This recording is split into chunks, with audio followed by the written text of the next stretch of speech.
ఆయుష్నిమ్మని అతడు నిన్ను వరమడగగా నీవు దానిని అతనికి అనుగ్రహించి ఉన్నావు. భక్తుడు ప్రార్థించాడట, ఆయుష్ నిమ్ము దేవా అని. అంటే మనం ఆయుష్ నిమ్మని కూడా అడగొచ్చా? అడగొచ్చు. ఇల్లు ఇమ్మని అడుగుతున్నావు, ఉద్యోగం ఇమ్మని అడుగుతున్నావు. ఇల్లున్నా ఉద్యోగం ఉన్నా ఆయుష్ లేకపోతే ఉపయోగం ఉందా? ఈ లోకంలో నేను జీవించి నిన్ను గణపరచులాగునా, నీ సాక్షిగా నేను బ్రతుకులాగునా, నీ చిత్తం నేను నెరవేర్చులాగునా ఆయుష్ నిమ్మని అడగండి. మీ కుటుంబస్తులకి ఏమిమ్మని అడగాలి? ఆయుష్ నిమ్మని. మీ తండ్రికి ఆయుష్ నిమ్మని అడగండి, మీ తల్లికి ఆయుష్ నిమ్మని అడగండి, అలాగే మీ భర్తకు ఆయుష్ నిమ్మని అడగండి, మీ భార్యకు ఆయుష్ నిమ్మని అడగండి, తల్లిదండ్రులకు ఆయుష్ నిమ్మని, పిల్లలకు కూడా ఆయుష్ నిమ్మని, ఆయుష్, లాంగ్ లైఫ్. హిజ్కియా రాజు అక్కడ ప్రాంతంలో ఉంటుండగా షడ్గా ఒక వార్త అతని ఎదుకు వచ్చింది. యెషయా గ్రంథము 38వ అధ్యాయం 1 నుండి 15వ వచనం వరకు. ఆ ప్రవక్త వచ్చి అన్నాడు, నీ అరికాళ్ళలో పుండు పుట్టిందా అని అడిగాడు. అవునండి, పుండు ఉందండి అన్నాడు. ఈ పుండు ఎప్పుడు పోతుందో తెలుసా అంటే తెలియదు అన్నాడు. ఆ పుండు నీ మరణంతోనే పోతుంది. ఆ పుండు పుట్టిందే నిన్ను చావగొట్టడానికి, నిన్ను చంపేయడానికి వచ్చింది. రాజ్యాన్ని ఏలే రాజే గడగడ వణిగిపోయాడు, కలవరంతో నింపబడ్డాడు. అప్పుడు ఈ భక్తుడు ఆ పరిస్థితిని ఎలా జయించాడు? ఆ మరణము అనేటువంటి స్థితి నుండి ఎలా బయటపడగలిగాడు? చావును తప్పించుకోగలిగాడు. ఈయన ఎలా వచ్చింది శక్తి? ఎక్కడి నుండి పొందగలిగాడు? ఏ ఔషధాలు అతను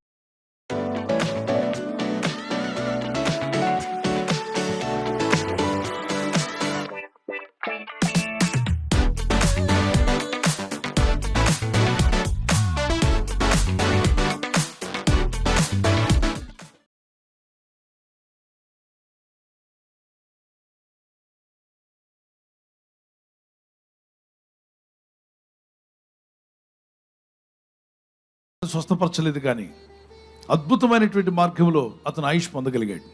ఆ సంవత్సరం చనిపోవలసిన వాడు ఎన్నో ఏళ్లు బతకడానికి కృప పొందాడు. ఆ అద్భుతమైన పనితో మనం తెలుసుకుందాం.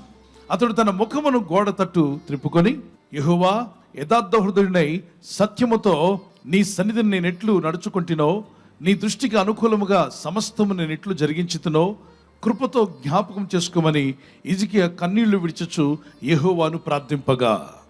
యెహోవాకు దేవునికి ప్రార్థించాడంట. ఇక్కడ హిజ్కియా రాజు అయినప్పుడు తన యవ్వన కాలంలో మిగిలిన రాజుల్లాగా పిచ్చి పనులు చేయకుండా ఇతను దేవుని మందిరానికి వెళ్ళి యెహోవా మందిరం యొక్క ఆవరణం ఎలా ఉందో గమనించాడంట. దుమ్ము, ధూళి, బూజు అన్ని పట్టున్నప్పుడు వెంటనే పని వాళ్ళని పెట్టించి మందిరం అంతా క్లీన్ చేయించాడు.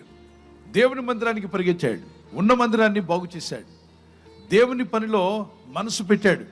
ఈరోజు నువ్వు ఎలా ఉన్నావు? నీకు ఏదైనా ఉద్యోగం దేవుడు ఇచ్చినా, ఒక వ్యాపారంలో దేవుడు నీకు సక్సెస్ ఇచ్చినా, నీకు ప్రమోషన్ దేవుడు నీకు ఇచ్చినట్లయితే నువ్వు దేవుని సన్నిధిని, దేవుని ప్రార్థనా స్థలానికి వెళ్తున్నావా? అక్కడికి వెళ్ళి ప్రార్థిస్తున్నావా? కనీసం అక్కడ ప్రార్థనా స్థలంలో ఏదైనా కొదువుగా ఉంటే ఆ కొదువు తీర్చడానికి నీ వల్ల అయిన పని, నీ వల్ల అయిన సహాయం నువ్వు చేయగలుగుతున్నావా? ఇదిగో హిజ్కియా రాజు చేశాడు.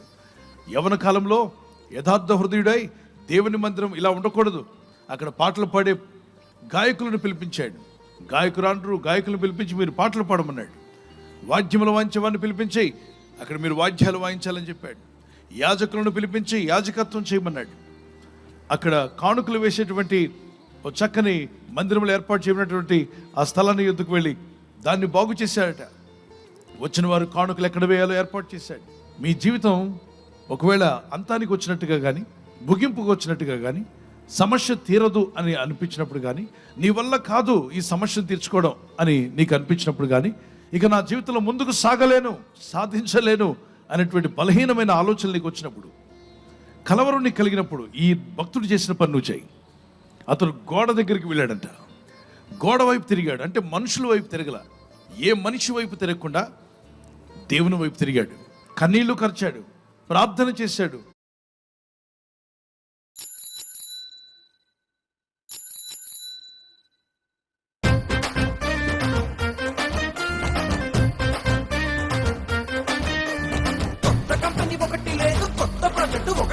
చదువుకున్న జాబు లేదు, జనం మంచి కథలు లేదు, సొంత బ్రాండ్ల మద్యం, గంజాయి మొక్కల సేద్యం, ఇసుక కుంభకోణం, నల్ల డబ్బు దుకాణం, పరిపాలన తక్కువ, ప్రెస్ మీట్లు ఎక్కువ, అసెంబ్లీలో బూతులు,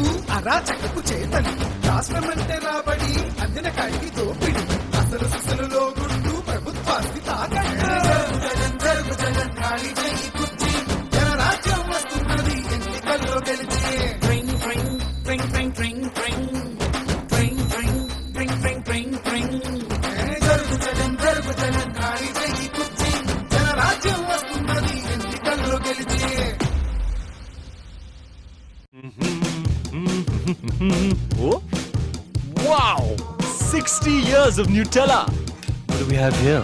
The chef. Chef बोले तो मम्मी, क्योंकि माँ के हाथ का खाना. What is here for me? Which one? Let's see this one. The fashion icon. क्या वो तो मैं हूँ. The number one fan. Nutella का number one fan तो मैं हूँ. But मेरे fans number one है. So this one is for you guys. We're celebrating 60 years of spreading smile. Pick a jar for yourself or your loved ones. Scan the QR code and stand a chance to win an exclusive Nutella jumper.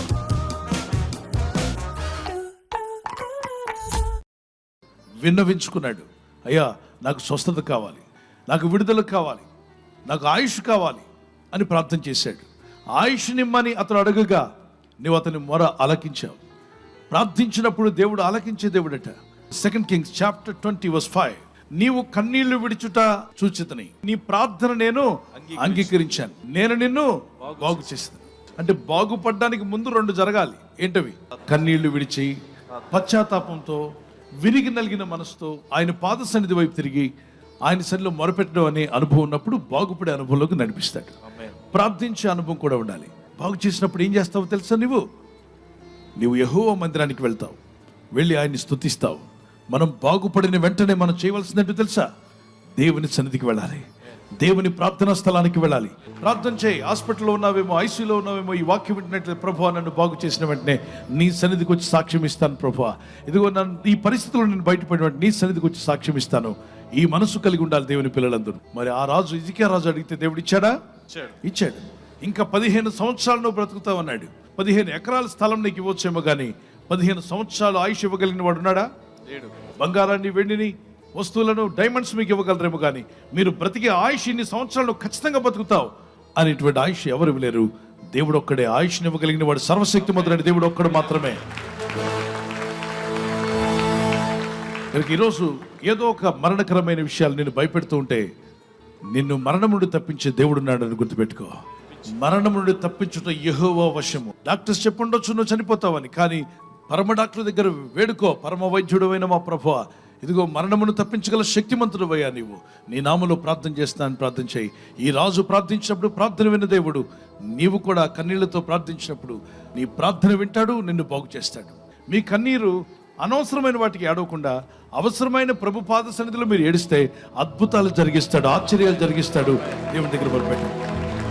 దేవుణ్ణి అడిగిన వారికి దేవుడు ఆయుష్ను increase చేయబోతున్నాడు. ప్రభువా నీ సన్నిధిలో భక్తుడు రాజు అడిగినప్పుడు ఆయుష్ నిమ్మని అడగ్గా అతనికి నువ్వు ఆయుష్ దయచేసావు.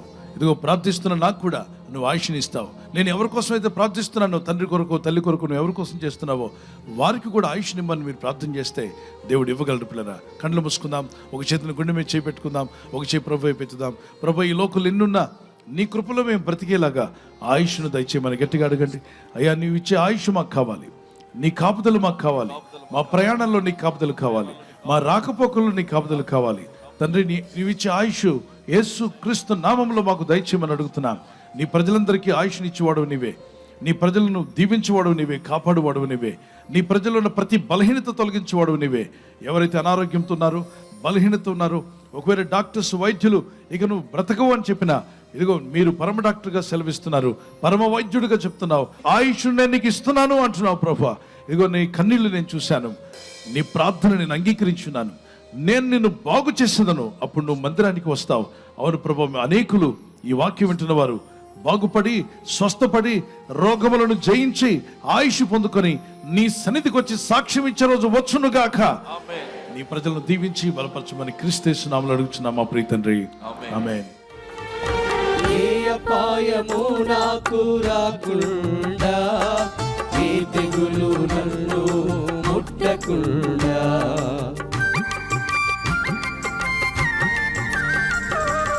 ఏ అపాయము నాకు రాకుండా, ఏ తెగులు నన్ను ముట్టకుండా, రక్షించినావయ్యా, పోషించినావయ్యా, రక్షించినావయ్యా, పోషించినావయ్యా, నే బ్రతుకు దినములు పొడిగించినావయ్యా. స్తోత్రము నీకే స్తోత్రము, నన్ను దాచిన దేవా నీకే స్తోత్రము, స్తోత్రము నీకే స్తోత్రము,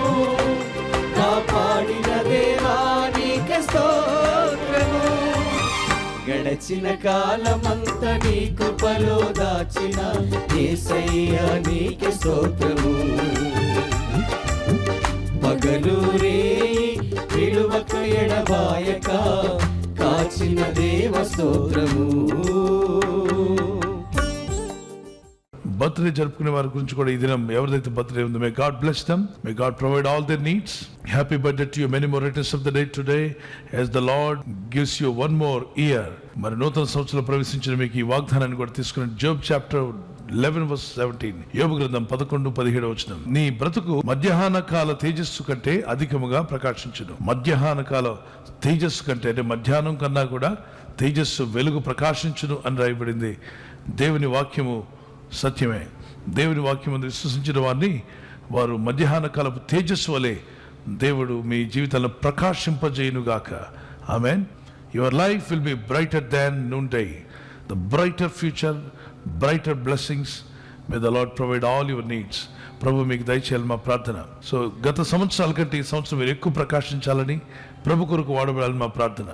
మే the lord continue to bless you and keep you. God bless you with this promise.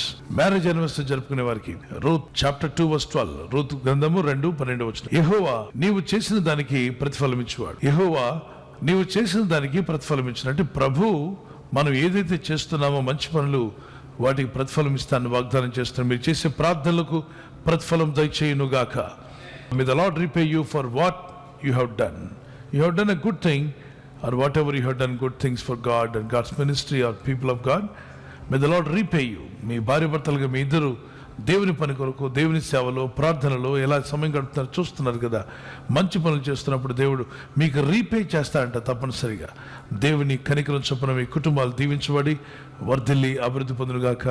ప్రభు చిత్తమైతే అని రాకడాల్సిమైతే silver jubilee, golden jubilee, platinum jubilee జరుపుకునే కృప దంపతులైన దేవుడు మీకు దయచేయునుగాక. Once again happy anniversary. May God bless you. మీతో ఒక మాట. నిన్నటి దినాన వాగ్దానాన్ని 1,00,000 మందికి పైగా వీక్షించి దీవించబడ్డారు. ప్రతిదినము అప్లోడ్ అయ్యే ఈ వాగ్దానాన్ని విని మీరును దీవించబడండి. ప్రతిదినము ఈ వాగ్దానం ద్వారా 1,00,000 మందికి పైగా వీక్షించి ఆశీర్వదించబడుతున్నారు. ఎందరికో దీవెనకరంగా ఉన్న ఈ వాగ్దానాన్ని మీ బంధుమిత్రులకు, స్నేహితులకు, శ్రేయోభిలాషులకు వాట్సాప్ గ్రూప్స్ ద్వారా, ఫేస్బుక్, ఇన్స్టాగ్రామ్, ట్విట్టర్ ద్వారా ఈ వాగ్దానాన్ని షేర్ చేయండి. వారు కూడా విని దీవించబడులాగున ఈ వాగ్దానాన్ని అప్లోడ్ చేసి PJ స్టీవెన్ పాల్ గారి యూట్యూబ్ ఛానల్ను సబ్స్క్రైబ్ చేయించండి.